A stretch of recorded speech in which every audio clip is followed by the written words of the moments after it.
Hey guys, David with the Herald Group. In our last video, we did the introduction chapter on aceableagent.com. And in this video, we're going to take our first actual chapter of the modern real estate practice segment. This will be the real estate, a business of many specialties. Let's go ahead and get into it. Level 1, Introduction to Modern Real Estate Practice. All right, so we've completed Section 1, Chapter 2. We started discussing what a license holder can and cannot do. We started doing an overview of the individual specializations, and we asked the question, what niche do you want? Do you want to specialize in residential? Do you want to specialize in commercial? There's different aspects of commercial. Do you just want to be a leasing agent? The different real estate specialties are residential, and that covers single family dwellings, but interestingly enough, it also covers duplexes, triplexes, and up to 4 dwelling units per house. Anything above that is considered multifamily. Then you've got commercial real estate. Commercial real estate, pretty self-explanatory, but it is real estate used for business, income generating properties. Under commercial real estate, there's also industrial, and industrial has a very specific definition of manufacturing, storage, data centers, self-storage, that sort of thing. There's also the option of just being a leasing agent. Maybe you don't want to specifically sell a property like a listing agent, but you want to work for the individual looking for space.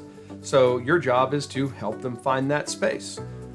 Unimproved land, that's just raw land. There's a lot of specialty there because you need to have some information and background on environmental, zoning, development opportunities, things of that nature. Farm and ranch. Farm and ranch is really any rural property or property that's used for agriculture. Once again, this is a pretty specific niche. You got to be able to talk the language. You got to be able to know about environmental. You got to be able to know about usage. Then there's property management. Maybe you don't want to be a sales agent. Maybe you just want to manage properties. You can do leasing. You can take care of properties, make sure they're in tip-top shape. You can do apartment locating. That's you helping find individuals, find the perfect apartment for them. Property development. Now, property development, interestingly enough, does not require you to be a real estate agent. In fact, I recently learned in this course that if I were to develop a 25-acre piece of property and build 40 homes, I can engage in the sale of those properties without being an agent. Now, I can certainly hire an agent to help me list them on the MLS, but it's not required, which I found very interesting. And then lastly, there's foreclosure agents. And foreclosure agents is a very niche specialty, and I'm sure I'm going to learn more about that as the course goes on. One of the items that they discussed in length was Article 11.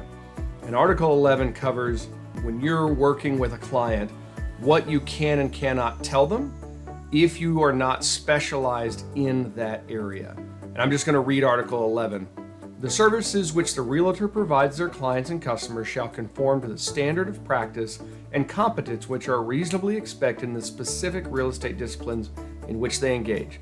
Specifically, residential real estate brokerage, real property management, commercial and industrial real estate brokerage, real estate appraisal, real estate counseling, real estate syndication, real estate auction, and international real estate sales.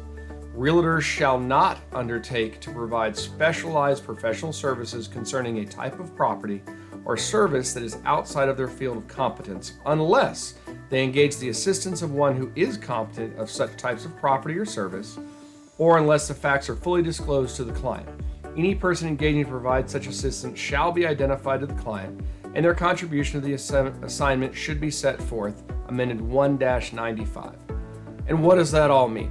Basically, it means don't do something you don't know how to do. And if you don't know how to do it, find somebody who does, but make sure your client knows that you don't know the answer, but you're going to go find somebody competent who does know the answer. My wrap up on this section, once again, pretty straightforward, lots of information, but I took one of their fill in the blank tests, and it said it was a question about multifamily, and I did not put a dash in the multifamily answer, and it kept kicking it back.